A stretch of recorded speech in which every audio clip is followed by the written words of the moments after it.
buenas tardes. Gracias por este reencuentro de cada semana aquí en Canal Metro, en este espacio de información y reflexión que junto a Fanny Vega hemos llamado Política, Producción y Trabajo. Y aunque hayan pasado solamente unos días, una semanita nada más sin vernos, ocurren tantas cosas en la Argentina que parece que fuera mayor la cantidad de días que no nos vemos, que no alcanzamos a analizar las cosas cotidianas, las cosas que nos preocupan a los argentinos. Vamos a empezar hoy por la economía. Sí, porque no queremos abrumarlos con esa parodia de política que hay en la escena de Tucumán, donde nadie logra jerarquizar la política. Estamos maltratando la imagen de la política y la imagen de la democracia. Tenemos que jerarquizarla, tenemos que protegerla, pero también tenemos que acordarnos de que estamos en un contexto en el que, más allá de la coyuntura interna nacional, tenemos que pensar cómo nos va a influir y cómo nos está influyendo hoy el mundo a nuestra economía, también castigada por inundaciones que tienen en jaque 600.000 hectáreas de trigo en nuestra pampa húmeda. Pero para hablar de esto, invitamos a un especialista que es economista, Ricardo Delgado, todavía joven y promisorio economista de las nuevas generaciones. Ricardo, gracias por estar en Política, Producción y Trabajo. Gracias a vos, Ricardo, Fanny, gracias. Tenemos un escenario complejo, ¿no? Más allá del escenario coyuntural de las elecciones, tenemos un escenario económico complejo, donde hay factores que se han agregado a la disputa política y que no esperaba ni el oficialismo, que esperaba tener un proceso electoral tranquilo, con alguna economía en leve recuperación, con la inflación desacelerándose, pero apareció el factor China. Apareció el mundo, Ricardo, efectivamente, y China a la cabeza con problemas, pero también Brasil, ¿no? Lo hemos discutido acá en algunas otras oportunidades. Brasil va a seguir siendo un problema para la economía argentina, ya es, por supuesto, el principal destino de las exportaciones argentinas y de las exportaciones, sobre todo de valor agregado, las exportaciones industriales. Y difícilmente este año y el que viene Brasil nos dé buenas noticias. Brasil tiene una previsión formalmente hecha por el Banco Central de una caída del Producto Bruto Interno de 2 puntos para el 2016. ¿Cómo va a afectar eso a la Argentina? Bueno, claramente le vamos a poder vender menos y además vamos a estar cada vez más caros en relación a Brasil porque Brasil está devaluando cada vez más su moneda, el real, y esa combinación de menos demanda y menos competitividad en el mercado brasileño complica todo. ¿Y cómo condiciona eso el inicio del futuro del próximo mandato presidencial? Bueno, yo igual creo que el nuevo gobierno va a empezar su mandato con más herencias heredadas de errores propios que de problemas ajenos. Evidentemente, el mundo, Brasil y China a la cabeza, van a ser una piedra más a esa mochila pesada que en términos de malos resultados en los 2 últimos años al menos de política económica va a heredar el futuro gobierno. Yo te diría, para poner 3 títulos: inflación, una situación fiscal muy compleja y sobre todo una ausencia muy marcada de dólares. Y esta es una economía que necesita, como cualquier otra, de dólares, divisas, para poder producir internamente y generar valor y empleo. Ahora, si uno le está poniendo esos 3 títulos que vos estabas diciendo, ¿qué significa? Uno tiene que irse preparando, ustedes como economistas dentro del Frente Renovador, aconsejándolo a Massa en el caso que pudiera llegar a ser presidente. Bueno, ¿cuáles son las primeras medidas que tienen que tomar? Sí, claramente nosotros venimos insistiendo ya hace más de 1 año y medio que el gobierno que asuma el 10 de diciembre a la tarde misma va a tener que lanzar un programa de estabilización de precios macroeconómico consistente, creíble, que incluya obviamente con norte la lucha contra la inflación, pero que tenga 3 pilares en donde obviamente la cuestión fiscal y monetaria esté incluida, y esto no implica bajar el gasto ni hacer un ajuste al estilo clásico ni ortodoxo, para nada, pero sí, darle consistencia a un Estado que hoy cada vez gasta más y cada vez recauda menos. Y eso le implica al Banco Central la necesidad de estar emitiendo permanentemente para financiar y auxiliar. Y es un Estado que va a recaudar menos todavía porque los precios de los commodities, la soja está cayendo, sigue bajando y es previsible que continúe en descenso. Exactamente. Y además estamos perdiendo cosecha para la próxima campaña por causa de las inundaciones. Claramente, sí, por supuesto. Y además venimos de una cosecha récord de soja que difícilmente se pueda, por lo menos, empatar siquiera el año que viene, con lo cual por ese lado también vamos a tener menos ingresos. Sí, eso mirando el contexto de la ciudad de Buenos Aires, los alrededores y la Pampa Húmeda, sin pensar en todas las economías regionales que están cada una afectada precisamente por el tipo de cambio. Claro. Bueno, a ver, también me parece que tenemos que empezar a salir los argentinos, y me parece que el cambio de gobierno es una buena oportunidad, de esta clásica dicotomía entre ajuste o devaluación. Claro. Parece que tenemos que romper esa lógica que cada 10, 8 años los argentinos estamos discutiendo, porque justamente, como bien vos decís, economías regionales con graves problemas que no se solucionan con la devaluación. La devaluación puede mejorar la competitividad de algunas economías regionales en particular un tiempo, pero básicamente lo que la devaluación implica es ajuste del salario de los argentinos. No se soluciona con una sola medida, No. cada una hay que mirarla individualmente y ver qué soluciones se le puede ir dando. Y además, Fanny, para ser y muy breve, Ricardo, es importante que empecemos a hablar de las cuestiones que hacen productivas a las economías en el mundo, y eso es básicamente infraestructura física e infraestructura, digamos, social, vinculado con lo humano, con la educación y demás. Digo, trenes, digo, rutas, digo, energía. La Argentina, si crece, va a tener que volver a importar cada vez mayores, digamos, volúmenes de combustibles porque no tiene energía suficiente. Esos son menos dólares en el Banco Central. Entonces digo, es esta situación de tanta estrechez, sobre todo de dólares en la economía argentina, la que nos tiene que hacer pensar de que lo que viene es una economía que tiene que ser imaginada desde otro lugar. En energía parece que se han hecho inversiones, pero que no alcanzan a satisfacer la demanda que viene. Por ejemplo, en estos días se ha integrado al sistema interconectado nacional la central energética de Río Turbio, que funciona a carbón y con una tecnología limpia. Se terminó Yacyretá, se han hecho algunas otras centrales hidroeléctricas en el oeste, se terminó Atucha, pero Argentina tiene una economía que ha crecido más que la oferta energética. Exactamente. Bueno, ese es el tema. Parece que podemos discutir mucho acerca de cuán ganada ha sido la década o no, claramente, y yo tengo una visión, te diría, positiva en una enorme cantidad de aspectos, no solamente económicos, sino también sociales, claramente, y por supuesto derechos humanos y políticos. Ahora, dicho eso, también cuando uno mira la década de la infraestructura, ha sido una década perdida. Ricardo, pero pensemos en este momento, si fuera Sergio Massa el presidente de la Nación para los próximos 4 años, ¿cuáles serían las medidas que debería aplicar ya en este momento? Bueno, ya un paquete central de lucha contra la inflación, eso es el 10 de diciembre a la tarde, en donde se plantee, como decía, objetivos fiscales y monetarios, un paquete de estímulo muy fuerte a la inversión privada, sobre todo en sectores en donde, como bien vos decís, la oferta ha crecido menos que la demanda y hay tensiones de precios por ese lado, y después sí recuperar todo lo que es el andamiaje institucional y normativo, con el INDEC a la cabeza y el Banco Central recuperando cierta autonomía, no la autonomía de los 90, ese Banco Central bobo que no le dijo a los depositantes en el año 2000 que se estaban yendo los grandes capitales y que terminaron en el corralito de corralón del 2001, pero tampoco, y esto hay que tenerlo muy en claro, el apéndice que hoy es el Banco Central respecto del Tesoro.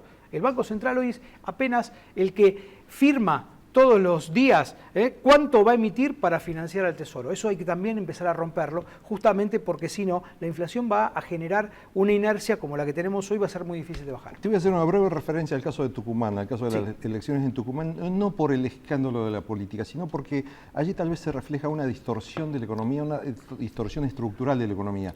Esto no sucede en la política, este tipo de situaciones, porque todavía seguimos viviendo en una economía cuasi feudal que no permite democratizar las situaciones, las relaciones entre ciudadanos y sus liderazgos. Sí, coincido. Yo creo que la Argentina, sobre todo en algunas regiones, tiene economías que se acercan mucho a las economías, casi te diría, de subsistencia, en donde tiene que haber siempre un señor feudal, un Estado que brinda protección, que brinda empleo y que bienvenido sea, pero que en realidad lo que hace es cristalizar situaciones de extrema inequidad. Me parece que lo importante es generar condiciones para que haya inversión. Pero entonces se impone industrializar las economías regionales. Pero claramente. Bueno, si tuviéramos industrias regionales, no tendríamos perdidas los cítricos en la Mesopotamia, las manzanas o las peras en Río Negro. Pero, a ver, enviar un cítrico de Tucumán al puerto de Buenos Aires cuesta más que enviar ese mismo cítrico de Buenos Aires a los Estados Unidos. Entonces ahí tenemos un problema de logística, de costos, de producción que tenemos que empezar a resolver. Entonces hay que recuperar los ferrocarriles para resolver ese tema. Por supuesto, la matriz está totalmente, desalocada. Vos tenés 95% del transporte de carga en la Argentina se transporta por camiones, ineficiente, costoso, ambientalmente caro. Y políticamente caro también. Sin duda, claro. Bueno, en vidas humanas también. ¿El Frente Renovador tiene posibilidades de ser el próximo gobierno? Sin duda. Sin duda, yo creo que nos han dado por muertos hace no mucho más de 20 o 30 días. Muchos decían que había una polarización que en la práctica los argentinos no han planteado y que ahora de cara al 25 de octubre vamos a seguir siendo una fuerza con mucho vigor y sobre todo con mucha capacidad de gestión. En los equipos del Frente Renovador hay gente como Roberto Lavagna, como Piñanelli, como Redrado, en materia económica, digo, y puedo hablar en otras áreas también, que tienen sobrada experiencia de gestión en situaciones de crisis complejas. Y la economía que viene es una economía que viene, no es de crisis, pero que va a ser compleja para administrar. Ricardo Delgado, muchísimas gracias por estar aquí en Política, Profesión y Trabajo. Y como usted, nos reencontramos luego de una muy breve pausa.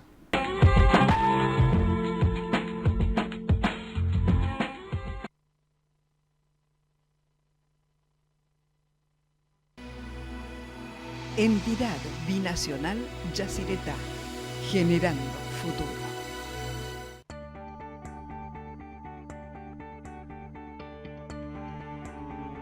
Un banco presente junto a todos los argentinos. Banco Nación. Somos la unidad y la fuerza. Somos Unión Ferroviaria. Servicios Regionales del Sur, Sociedad Anónima. Trabajamos integrando comunidad y empresas. Tenemos una legislatura más participativa, más comprometida con la ciudad. Esto es parte de lo que hicimos y queremos compartirlo con vos. En la legislatura trabajamos para que la ciudad, tu ciudad, sea la que soñás y la que soñamos todos. Vení, te invito a que la conozcas.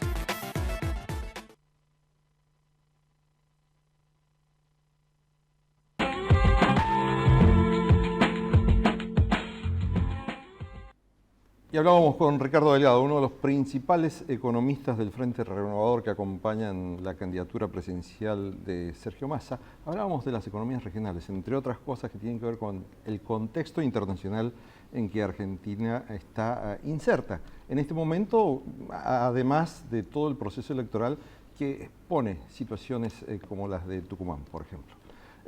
Pero vamos a seguir con las economías regionales, porque el viernes pasado, hace pocos días, se reunieron 350 entidades y empresarios de las economías regionales reunidos, convocados por la Confederación Argentina de la Mediana Empresa. Y Pablo Bernengo, el ingeniero Pablo Bernengo, es el director ejecutivo de Economías Regionales dentro de CAME. Así que muchas gracias por estar en Política, Profesión y Trabajo. Buenas tardes, Ricardo. Buenas tardes, Fanny. ¿Cómo andan? ¿Qué establecieron en esa reunión, en esa asamblea? Primero nos vimos las caras largas y duro. Fue una dura conversación, un duro debate, donde estos 350 dirigentes de más de 220 entidades que componen 38 complejos agroindustriales, planteaban sus problemáticas. Como bien decía Ricardo hace un rato, el problema logístico encarece notablemente, los costos internos de traer una caja de limón, para Buenos Aires es más caro que llevarla a Rotterdam en Europa.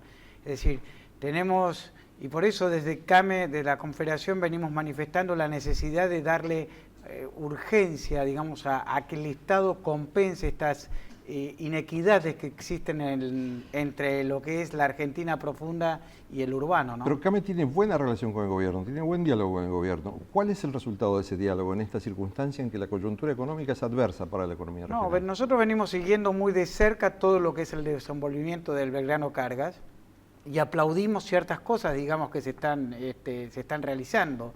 Lo que pasa es que los tiempos, los tiempos que llevan, digamos, poner en marcha eso va a demorar 4 o 5 años.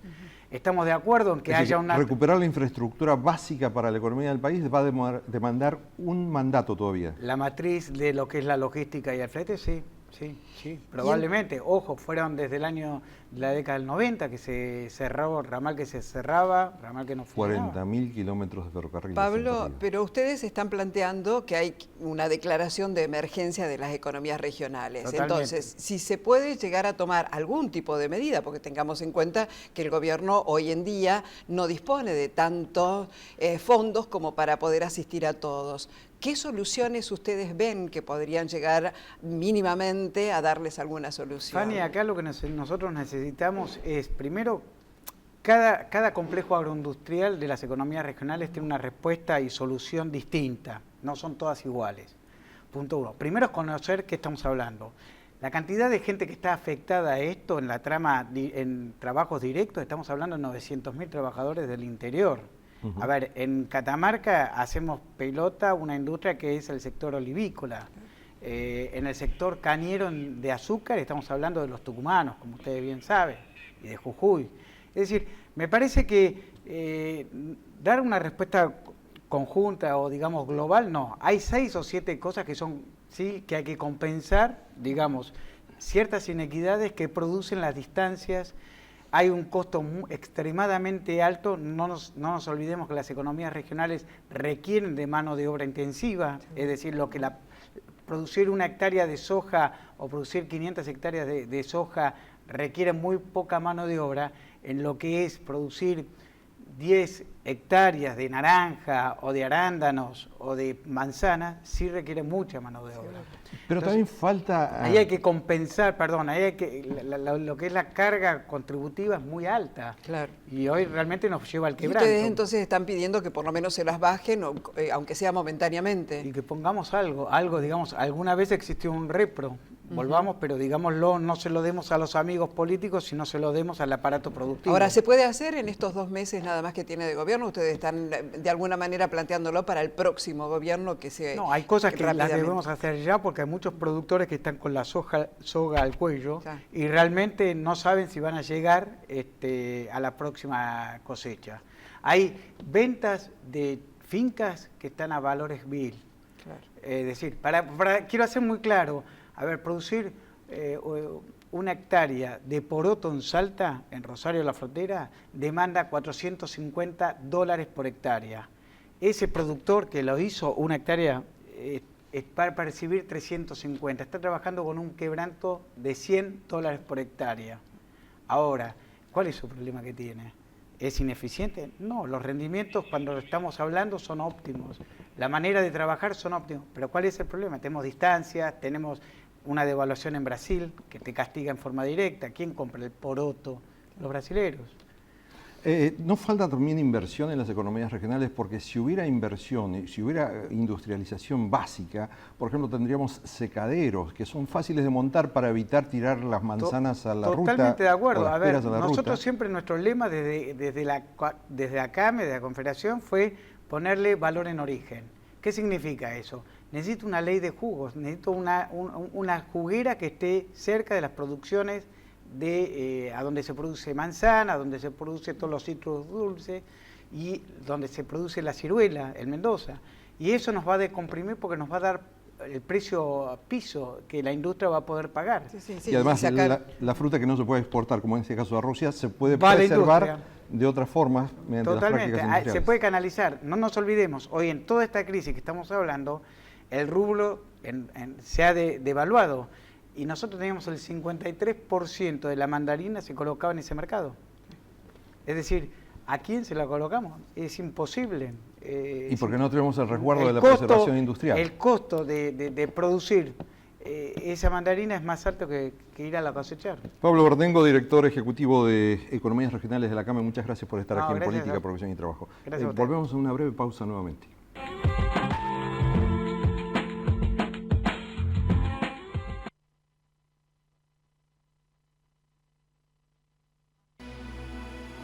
Entidad Binacional Yacyretá, generando futuro.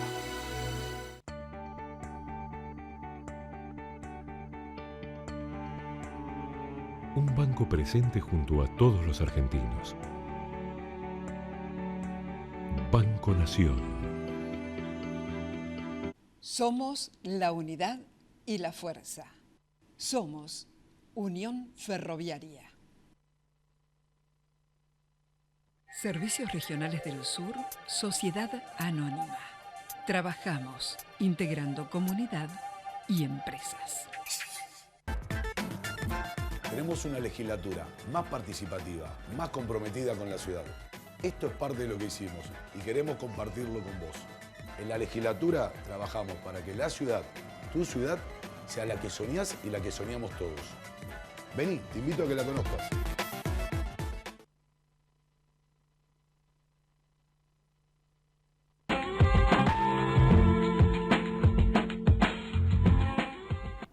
Emilio Martínez Garbino es un militante de la política que tiene gran experiencia, una gran trayectoria en este tiempo de democracia. En estos 32 años ha sido intendente de su pueblo, en Gualeguaychú, ha sido diputado nacional y ahora intenta volver a ser diputado nacional por Entre Ríos. Martínez Garbino, muchas gracias por estar en Política, Profesión y Trabajo. Y cuéntenos, ¿cómo está el escenario de Entre Ríos después de las PASO? Yo creo que Entre Ríos no escapa a las generales de la ley. Creo que el 9 de agosto puso todo en zona de riesgo. Este domingo lo demostró Tucumán, ¿no? No hay nada definido todavía. No hay nadie que tenga el voto comprado. Nadie, como se dice normalmente, nadie tiene la vaca atada acá. ¿Y el Frente Renovador qué expectativas genera en los entrerrianos? Muy bueno, a partir fundamentalmente de una figura que a veces muy pocos recuerdan, de que la decisión, con un coraje sabio, digamos, que tuvo allá por el 2013 Massa de presentarse en la provincia de Buenos Aires, cuando otros tendrían que haber tomado esa decisión y no lo hicieron. Hoy creo que los demás competidores que hay, llámese Macri, llámese Scioli, son tributarios de aquella decisión de Massa. Es decir, si Massa no hubiese tomado esa decisión, ¿cuál es hoy el escenario político en la Argentina? Tendríamos seguramente debatiendo la reelección, producto de que se impidió con ese resultado una reforma constitucional que estaba en la boca del mazo. Creo que hay que refrescar eso, porque después quizás Massa cayó en una zona de silencio, pero vuelve a retomar aquellas líneas discursivas que hoy es lo único que se escucha con alguna intentona de hacer una propuesta seria para el país que queremos los argentinos. Y eso está calando lentamente. Uno ve que la gente empieza a decir es el único candidato con ideas, con propuestas llanas, simples, entendibles. Digamos que en política nuestro país ha involucionado.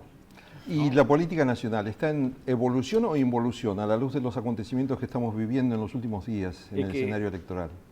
Yo creo que hemos involucionado, porque hemos confundido o hemos aplicado una teoría reduccionista de pensar que la democracia son elecciones. Pero ahora los procesos electorales están en cuestionamiento. Primero, más allá de que uno comparta la idea de que tiene que haber una participación previa para selección de candidatos, etcétera, etcétera, etcétera, estas internas abiertas, obligatorias y simultáneas, en definitiva, quien más la impulsa el oficialismo y quien menos la usó después fue el propio oficialismo. Es como que armó algo para tirárselo a la oposición y como que la oposición se pelee entre sí. Pero ellos prácticamente en el país fueron con listas únicas, es decir, incumplieron con una de sus supuestas banderas de democratizar el sistema electoral. Pero de alguna manera las PASO, las primarias abiertas, simultáneas y obligatorias, ¿no comprometen más al ciudadano con el proceso electoral? ¿No lo acercan más a la decisión, al compromiso con una decisión más pensada, reflexiva? Tiene 2, 3 pasos antes de... Bueno, si guardáramos coherencia la elección final. Con lo que pregonamos, perfecto. Yo creo que es mejor, por supuesto. Nosotros en la provincia de Entre Ríos ya veníamos con un proceso de internas abiertas que no eran simultáneas ni obligatorias, pero donde el ciudadano no afiliado, digamos, participó activamente en los procesos internos de los partidos. Pero creo que esto se ha prostituido, porque se lanza un calendario electoral, se lanza en función de la ley de las internas obligatorias, pero ¿qué pasa? El oficialismo se corre de ese escenario. De todas maneras, ese escenario, digamos que hay muchas culpas repartidas, ¿no? Convengamos que dentro del Frente Renovador también hubo gente que entró y que salió, tal vez porque vio otro tipo de conveniencias, y entonces hablando de esa política prostituida todos, y de alguna manera... Lo comparto, además, por eso somos tan frágiles de memoria y creemos que las cosas ocurrieron hace 100 años. No fue un escándalo y que incluso está en el diccionario de la lengua española la palabra borocotización. Ahora hubo una reborocotización. Alguien que se fue, volvió a salir, es decir, como que estaba escuchando ofertas. Eso se convirtió en moneda corriente. Eso sí, que termina deteriorando y devaluando la política. Pero previo a eso también está cómo están las estructuras partidarias, que están desapareciendo. El PJ... No es lo más grave de este tiempo que no los partidos olvidemos que el PJ estuvo a punto de ser diluyéndose. intervenido por acefalía y caducidad de sus mandatos. De todas maneras, Tuvieron que hacer un congreso entre gallos y medianoche para normalizar el partido. Bueno, y no diga, pongo eso porque uno pertenece al peronismo, ¿verdad?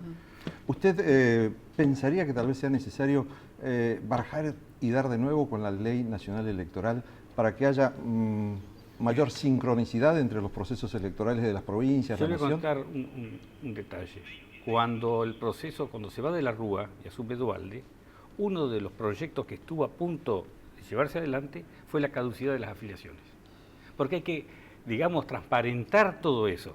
Y a partir de ahí la reorganización de los partidos políticos. Yo creo que son necesarios, archi necesarios para una vida democrática, la existencia de partidos fuertes, donde haya debate interno y una cantidad de cuestiones. Pero nosotros fuimos reduciendo a que aquellas reuniones o asambleas partidarias fueron reemplazados por un cuarto de 4x4, donde 5 dirigentes digitaban listas y propuestas. ya tiene la primera propuesta para si llega a ser electo diputado nacional, ¿no?